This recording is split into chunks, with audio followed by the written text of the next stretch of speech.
Bedard Patriots Podcast with Nick Cattles.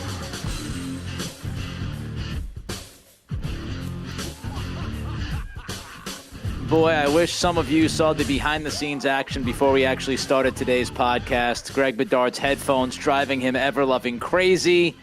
I was afraid he was going to move some furniture today, but here we are.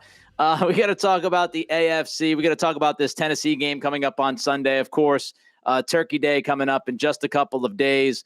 Let's start with the Patriots, Greg. They've won 5 straight games. They're now 7-4. They are now the number 1 team in the AFC when you look at the standings in the East. They leapfrogged Buffalo over the weekend.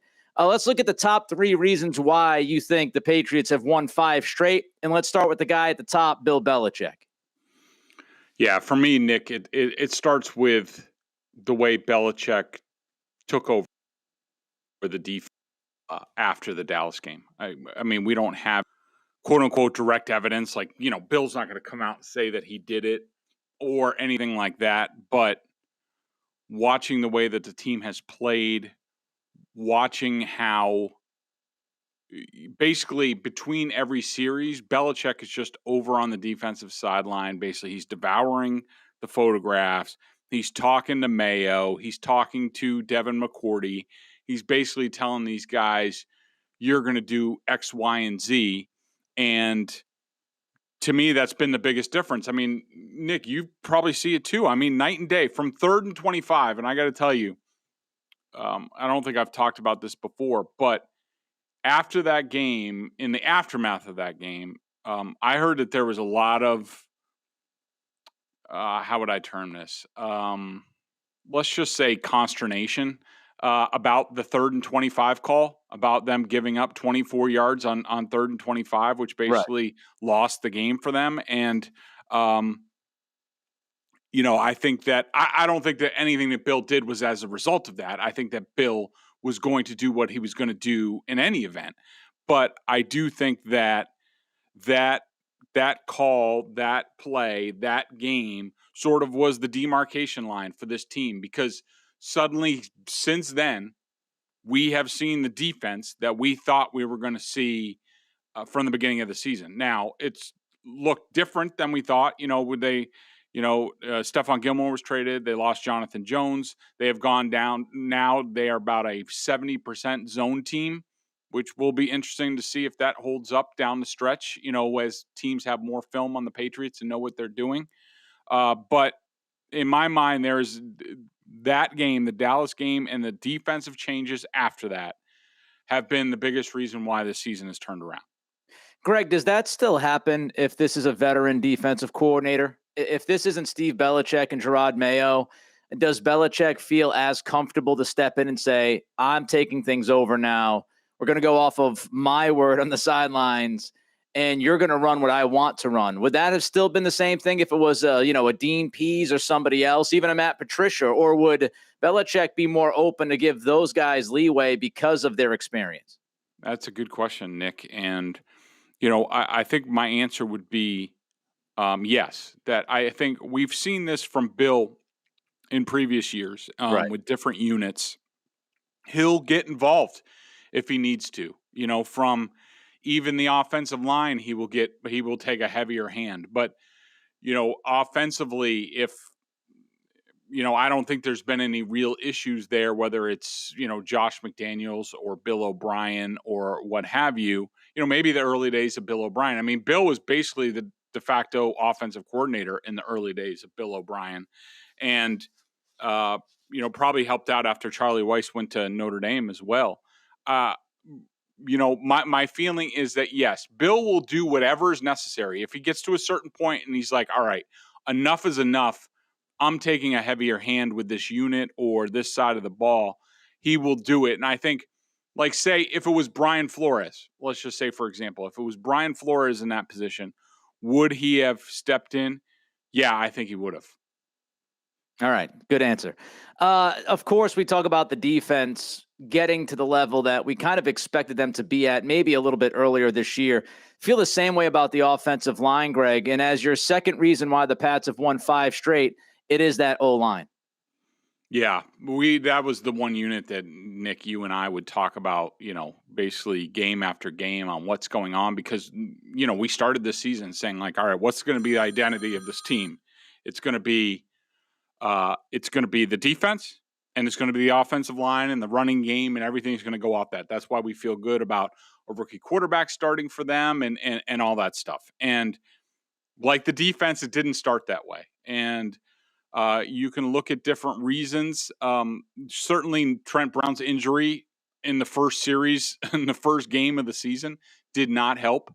But there were other issues. And from talking to people around the team, they thought that some of the guys on the offensive line were not ready to go or as ready to go as they should have been for this season. And they thought that was a reason why it was a slow start. They did not think it was the coaching. They did not think it was Cole Popovich not being there for whatever reason, or Carm Brasillo not being up to the job. The people I talked to said, no, that's not the case. It's on the players. They weren't ready to go. And I do think that, some of the injury issues and some of the things that went on, specifically Trent Brown and man, it seems like 2 seasons ago when like Yasir Durant and Justin Haran were playing offensive tackle for this team, but they had to go through a lot of things. That's not unusual that teams have to go through trial and error to find out the right unit. But I think we learned that Mike Onwenu is not a great guard at this point in time. And really, I think it was almost they happened on it by accident that there were a bunch of injuries where even David Andrews was down. So James Ferentz had to go to center, and that put Ted Karras at left guard. And suddenly they looked at the film and they were like, you know what? This looks pretty good. And Ted's toughness and physicality matches. He's not the greatest athlete in the world, but he brings us a lot with smarts and toughness that we kind of like that. And unfortunately, Onwenu has gone to the bench with Trent Brown back and being very effective. But the offensive line, just in general, settling down, starting to own the trenches there, has been another huge reason for the turnaround. Could you see any more possible changes happening up front, or as long as they continue to play the way they've played for the most part over the past few weeks, this is going to stay as the unit? So we got the assistant coaches yesterday, and Brasillo talked, and he was asked about Onwenu a lot. And while he left open the possibility that, this season is not over for Onwenu, it sure seemed like they like the group that they have right now. We talked up Ted Karras. So to me, it seems like they're going with this group. Basically, they're going with the if it ain't broke, don't fix it type of thing. So unless somebody exposes Ted Karras or something like that in the games upcoming, I think this is the group for now. Your third reason why the Patriots have won 5 straight has to do with not one but 2 defensive guys. Matthew Judon, who's been a beast, Christian Barmore, who seemingly gets better every single week. Yeah, Judon and Barmore for me. I mean, the development or the emergence of them as a duo, as an inside-outside sort of pass-rushing duo has, to me, it's changed the dynamic of the defense and sort of how teams look at blocking them. And it's amazing, Nick, that Judon is doing what he's doing week after week, and teams are not, they're not game planning towards him, and that could be a Barmore effect. It could be, the rest of the guys that they have in the front seven where they're like, well, we can't put too many resources to Judon because then we're screwed if Hightower comes or Barmore is going to do this or what have you. So I think that Judon, without question, has made a big difference, a huge difference, and it'll be interesting to see how the better teams, the Titans, the Colts, the Bills, how they deal with him. Because that, if I was game planning against the Patriots, the first thing I would do is, all right, we are eliminating Matt Judon from this game. That's goal number 1. Right. Everything else is secondary. And then, Barmore got off to, once he was on the field consistently in training camp, got off to a great start, was really good in camp, good in the preseason, started the season well, but he just keeps getting better and better. And he's showing football IQ that I think a lot of people around the league didn't think he was quite ready for coming into the league.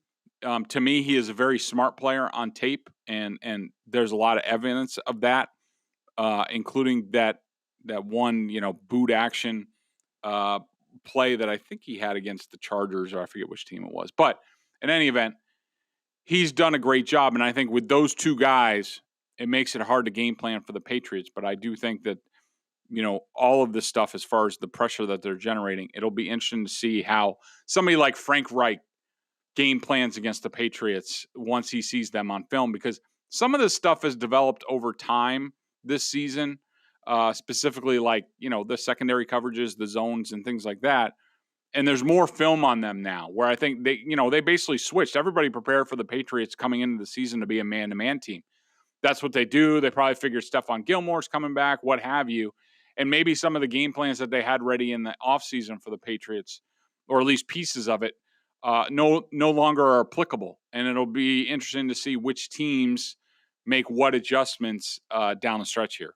All right, so you brought up better teams, and let's talk about better teams. Let's talk about ranking the top 5 AFC teams, where we think these teams will finish by the end of the season. Greg, who is your number 1 team in the AFC by the end of the year? I think I'm going to go with Kansas City until proven otherwise. I think that they've righted the ship a bit, well, not a bit, a lot, because they were awful defensively. They have now wisely put Daniel Sorensen, that terrible safety, into more of a specialized role and taken him off the field because teams were just torching that guy, and I never understood that.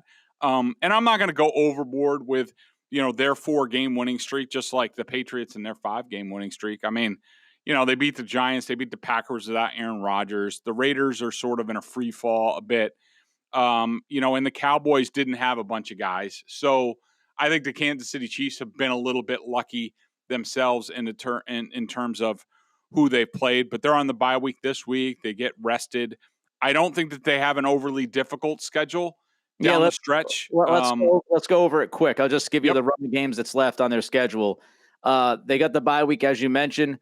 They've got Denver. That game's in Kansas City. They've got Vegas and Kansas City, so back-to-back division games at home. Then they go out to play the Chargers in LA. Then they've got Pittsburgh back in Kansas City. Then they finish the year with 2 road games at Cincy and at Denver.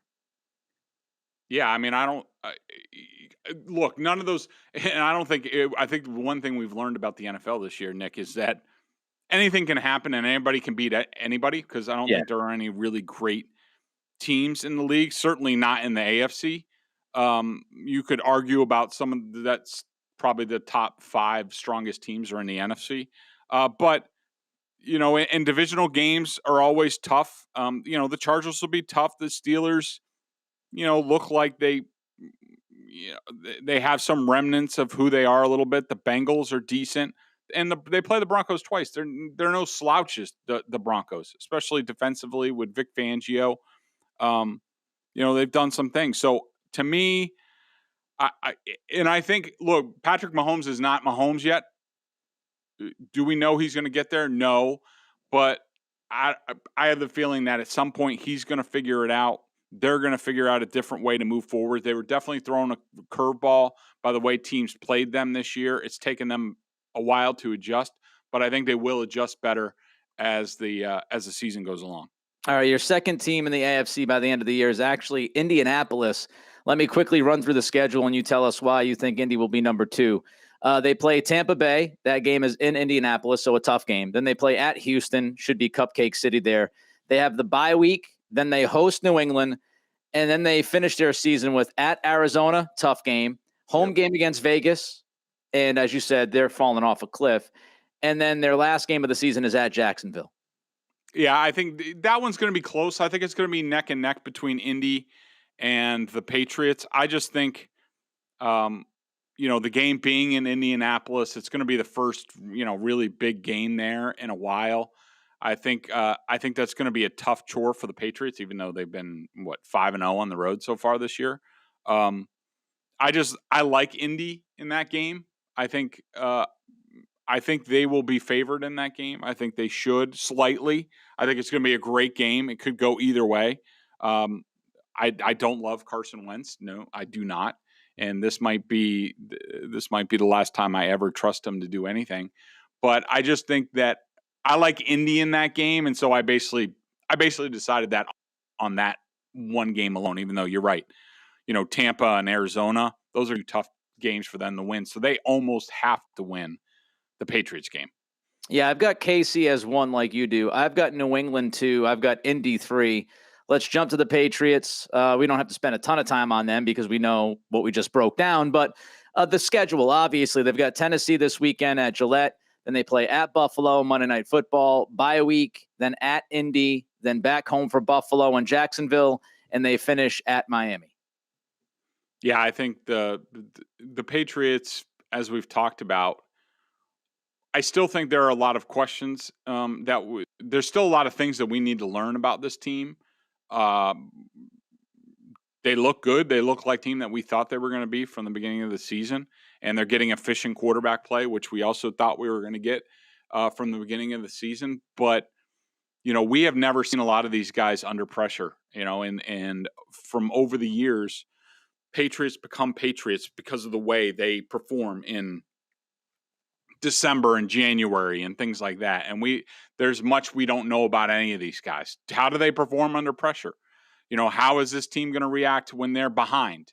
How's Mac Jones going to react? How does he play in the cold? How does he play in the elements? Not that I think he's going to have any issues. I mean, Brett Favre was from Kiln, Mississippi, went to Southern Mississippi, and he was one of the best cold weather quarterbacks you've ever seen. Of course, he had humongous hands, which helps. But the Patriots, it's all on this 4-game stretch. I mean, we'll know so much more about them from this. Not only the Titans and the Colts, but those 2 Bills games. I mean, it looks great today. And one thing I want to caution people on, and one thing we've learned from this year, it might look great today. In 4 weeks, everything might look entirely different. And if the Bills take care of business, look, they swept you guys just last year. Yes, they should have won the game in Buffalo if Cam Newton doesn't get the ball punched out. But until proven otherwise, the Bills are the best team in the division, and now it's up to the Patriots to go and deliver a blow. And it's a tough break for the Patriots that the first game between the two teams is Monday night in Buffalo. We don't know what kind of weather we're going to get in that game. And if the Bills get that game for whatever reason, maybe things start to look a little bit different. But I like where the Patriots are. I think they'll do well. There's a lot we don't have much history with them, and so it's tough to say definitively what's going to happen. The way I look at it is, I agree with you. The next 4 games, and I think everybody would agree with that. It's just a huge part of the schedule. Split.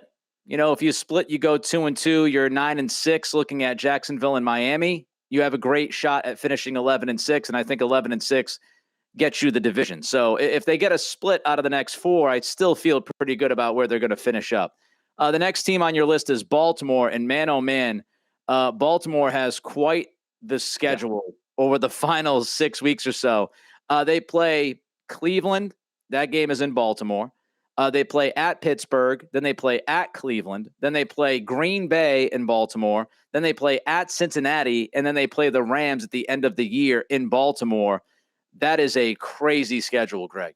Yeah, and now looking at it, I probably have them too high. I think I should probably swap Buffalo and Baltimore, but then again, Buffalo has New England twice down the stretch. I mean, that's a really tough road for the Ravens, but we'll know that they'll be battle tested if they emerge out of it. It could be one of those typical Ravens teams that got beat up in their own division, and also they had to play the NFC. No, it's just the Rams. I thought they played the NFC North. They did not play the NFC West. But I mean, the Rams and the Packers, you could make an argument that those are 2 of the best teams, if not the best teams, at least talent-wise. The Rams are still putting it together with their new additions, but in the league. And so we know the Ravens will be battle tested by the time we get to the postseason. Are they going to be good enough? I don't know. There's still a lot of stuff going on with Lamar Jackson, and they are somewhat easy to defend still. But, that's a really tough road. Yeah, I've got Buffalo ahead of Baltimore, but you've got Buffalo as the 5th team on your list. And they have a tough schedule. They've got to play at the Saints. They've got to play the Patriots. We've talked about it, Monday Night Football. Then they play at Tampa against Tom Brady and company. Then they play back in Buffalo against Carolina. Carolina is still in it. Then they have to play at New England. And they finish the year with the Cupcake Falcons in Buffalo. But, that 1, 2, 3, 4, 5 game stretch of New Orleans, New England, Tampa, Carolina, New England, it's pretty brutal for Josh Allen. Yeah, and they're not clicking. Right now they're like searching for themselves. They don't know what to do. They Yep. got completely exposed by the Colts on their own home field, just embarrassed. And so this is not a good time. This is not a good stretch in your schedule, Nick, to be looking for yourself as a team. That's why it's great to be in the Patriots position, because they found who they are and they know who they are and they know how they have to play to be successful. And the Bills are, at this point, they're probably questioning everything. Like, are they a tough enough football team? Are they too finesse? And that goes on both sides of the ball, because coming into the Colts game, they were viewed as, the best defense in the league. Josh Allen was on the fringe of the MVP. And then all of a sudden that game happens and they got exposed as a defense, and Josh Allen looks as shaky as ever in a big spot. So, talk about, proving stretches. I mean, the next 5 games for the Bills are just, outrageous. And look, I would not be surprised if they go 0-5, maybe 1-4 in that stretch. It's that brutal, and it's hitting them at the worst time. Yeah, and if you look at it, there's good news, bad news about New Orleans, right? The bad news is that game's on Turkey Day. So as you mentioned, you're trying to find yourself right now, and you've got to play on Sunday where you just got boat raced by Indianapolis. Short week, head down to New Orleans to play the Saints, and the Saints defense, that defense can play pretty good football when it wants to. So it's a short week. But the good news for them is, off of that game, they then have New England on Monday night. So they have that long week and a half or so to prepare for the Patriots. But the next 5 games for Buffalo, that, as we talked about, it's going to be rough. All right, let's look at Sunday's game coming up. Patriots-Titans, of course. You got your turkey in the middle of the week here, and then you kind of settle down, and you look forward to this game on Sunday at Gillette, 1 o'clock kickoff. And the Titans, without Derrick Henry, Greg, obviously a different offense. Ryan Tannehill had a brutal game on Sunday. They moved the ball against Houston really well, which, as we know, isn't difficult. Houston's not very good. But they were able to move the football against Houston. But Tannehill had 4 interceptions. And, of course, they also had another turnover as well. So they were -5 on the day. That's how you lose against the Texans at home, is you turn the football over 5 times. Your thoughts about Tannehill with no Derrick Henry? Yeah, it's tough. I've never been the biggest Tannehill guy, even going back to Miami, and even when he had that, one really good season under Gase before he got I think he tore his ACL that season. I've never been a big Tannehill guy. He's another one of these quarterbacks where they look really good when everything is good around them. That there are a lot of pieces, including, he didn't really take off until he had a guy like Derrick Henry. And he needs a running game to play off of. And look, so does Mac Jones. So do a lot of quarterbacks. The elite guys don't, but everybody else does. And we saw it last week. We see it at times. When their running game is shut down, he has a tough time. He starts staring people down. He starts forcing the ball. To me, this game is going to come down to, like, what kind of game is it? The Titans are going to want to muck this thing up. They are going to want to make it a street fight, scrap Yep. in the teens, that sort of game where it's field position and taking care of the football. And I like, even without Henry, I mean, I like Deontay Foreman as a running back. I like their offensive line is decent. I think that, Brewer at right guard is brutal. We don't know what the deal is with A.J. Brown. He had the rib injury. Apparently it's not serious. and he should be able to play, but how effective is he going to be? They lost another wide receiver in Marcus Johnson. Can he be back? Ferkser is decent as a tight end. You have the Jonnu Smith revenge game factor. Great secondary. Still, tough defense, and they'll know how to play the Patriots, similar to Dean Pease with the Falcons. They'll be able to hit on some things, and so if you're the Patriots, you want to put up as many points as possible because the Titans will not be able to keep up with you.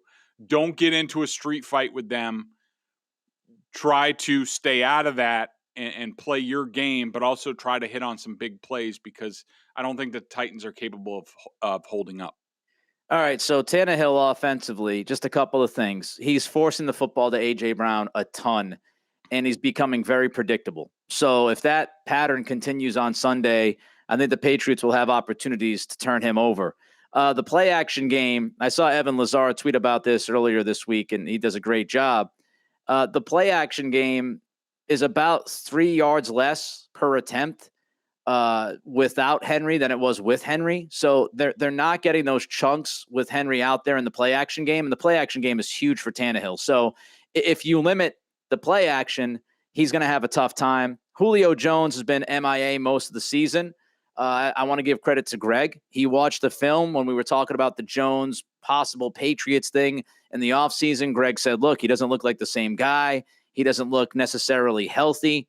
He's been unable to stay on the field. And it's rather obvious Atlanta knew what they were doing when they traded him. Now, maybe he'll have a big end of the season and this whole narrative will change. But so far, he's been pretty much, for all intents and purposes, useless to this offense. It's all about the defense, Greg, for Tennessee. Jeffrey Simmons dominated the Rams game a couple of weeks ago in the first half. He was a one-man wrecking ball, looking like Christian Barmore times 2. Stafford had a couple of ugly picks early in that game. Tennessee held on. And then even though they lost to Houston on Sunday, again, that was turnovers. Their defense held Tyrod Taylor and the Texans to 190 total yards. So this defense has been playing at a high level. Their defensive line is pretty damn good, especially Simmons in the middle. Their run defense, if you look at it, is top 10 in everything. And so it could be a case of, well, teams don't want to run against them or teams feel like they're susceptible in the passing game.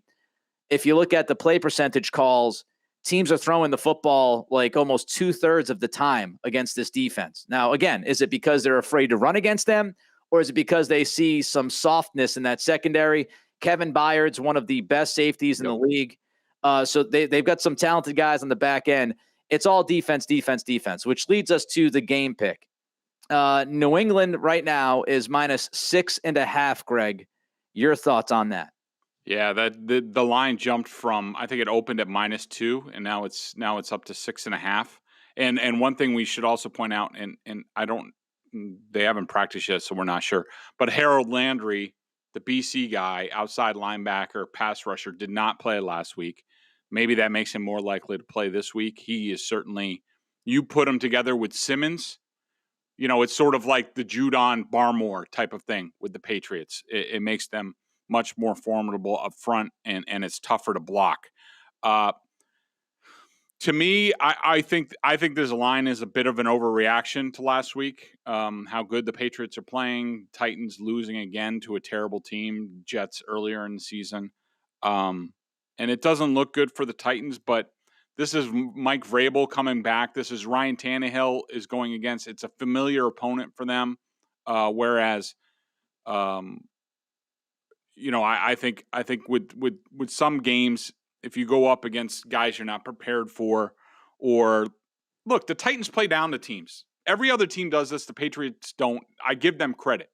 But it's like Baltimore in previous years. They have some really crappy losses where you're just like, what the hell are they doing? But when you're the Patriots and you're on top and they're back on top, you're going to get everybody's best shot.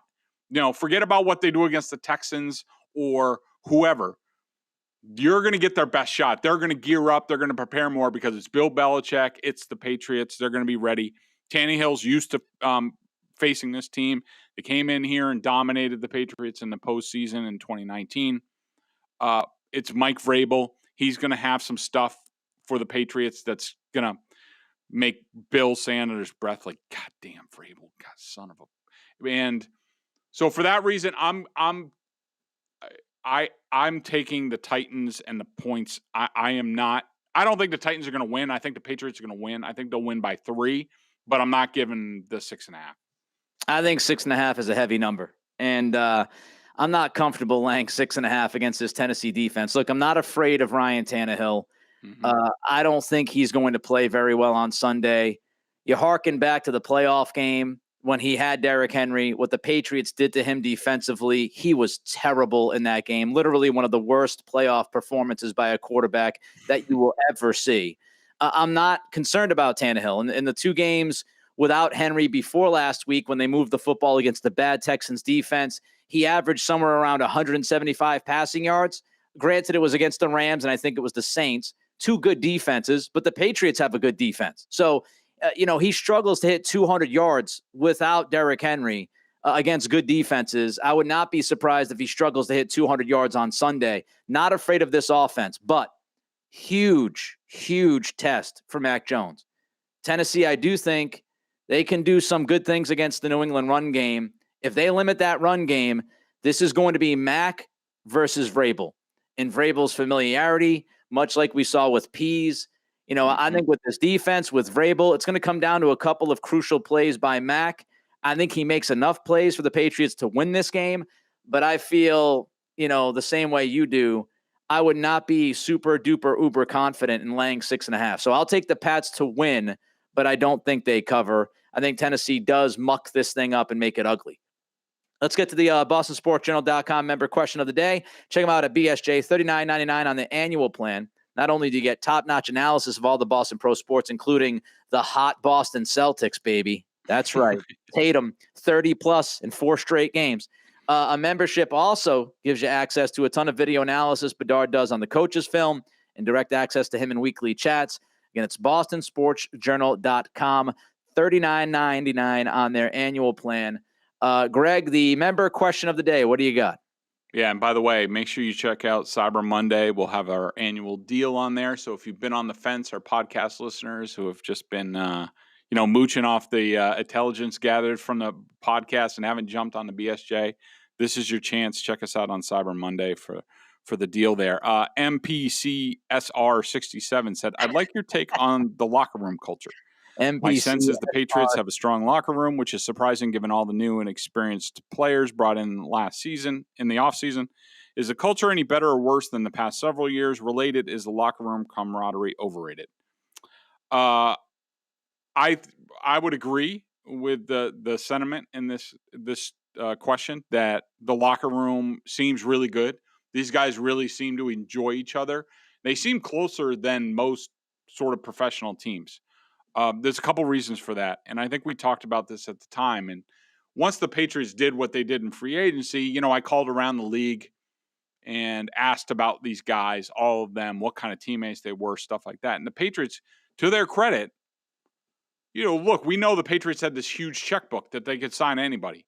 And they went out and they did a lot of research. They did a lot of research on, what kind of locker room guys they were, what kind of teammates were they going to be.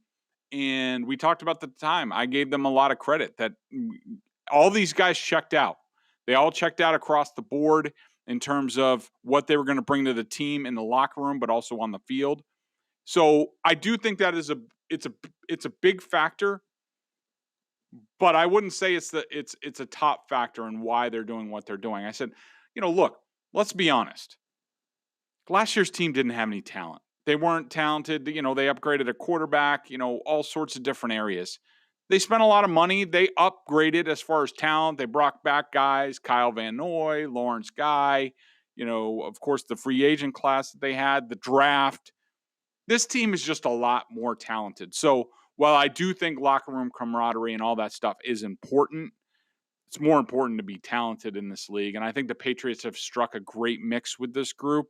And it's why I think they're going to finish strong this season and be formidable in the postseason. It does feel like there's some good juju. The Jacoby Myers touchdown reaction that was all over Twitter. Even just the sidelines. Josh McDaniels literally jumping into the arms of people they rallied around that guy offensively and defensively. That was just awesome to see. I also think Bill's been a little bit more talkative and complimentary. I mean, he went on this 5-minute dissertation on Adrian Phillips yesterday. And I think when Bill is very talkative and very complimentary of guys on his team, it tells you that he likes them. And if you watch some of these games, the broadcast crews, always bring up that Belichick, I think he likes this team. And Aikman was talking about that a lot on Thursday night, saying you get the feeling that Belichick likes this team. And I get the same feel. I think Bill does like this team. I think he likes the personality of this team. I think he looks at it and says, we've gone 5-0 on the road. I think he likes the toughness mentally with this team. And I would also say that the belief in Mac, it seems to be team-wide that Mac Jones kind of has these guys behind him. And that's not always easy to do as a rookie quarterback. Zach Wilson, there's reports about him, fundamentally falling apart by Chris Mortensen over the weekend. Trevor Lawrence is having a very tough time down in Jacksonville. And we can go on and on about those rookie quarterbacks. Trey Lance can't even get a snap in a blowout. So, when you're looking at the other rookie quarterbacks, the fact that Mac has been able to get these guys to kind of buy in, that means a lot. It's not everything. Like Greg said, I don't think it's, at the top of the heap of why this team's good. Inevitably, you need talent, you need scheme, you need coaching, etc. But I do think this team has some good juju, and it makes them fun to watch, I think. And I think it allows fans to root for them just a little bit harder. So they've been a fun team to watch. Hopefully they continue to be that moving forward with this schedule coming up. Tennessee at Buffalo, bye week at Indy, Buffalo, Jacksonville, and at Miami. All right, everybody have a great Turkey Day. Gobble, gobble, eat well, be well. We'll see what happens on Sunday. Of course, we'll be back to break down that game and give you our thoughts. Till then, have a great long holiday weekend. He's Greg. I'm Nick. It's the Greg Bedard Patriots Podcast with Nick Cattle.